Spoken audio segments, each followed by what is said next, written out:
I was in the shower, I got to thinking about how God's promises are conditional, and it led me down this whole rabbit hole that ended me in a place that was just too good that I had to share, okay? When we think about God's promises being conditional, I believe some people, when they hear that, think that God is withholding something from them, saying, I'm not going to give this to you unless you do this. This is something I know you need, but I'm not going to give it to you unless you do these things.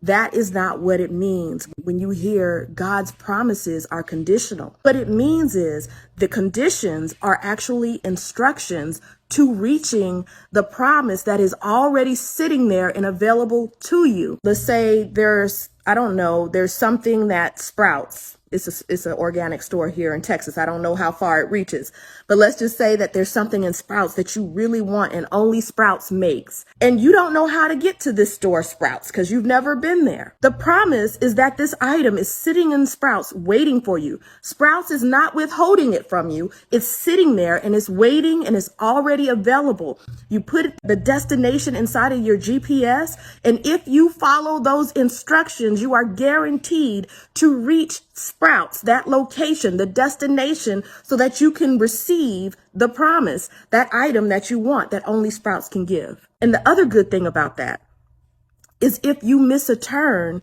just like the GPS, God will reroute you. He will give you the directions from where you ended up to where it is that you need to be and where you're trying to go so that you can receive the promise that is already sitting there waiting and available. God is not withholding from you.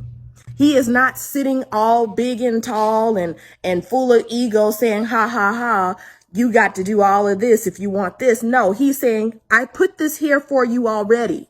Here are the conditions or the instructions on how to reach it.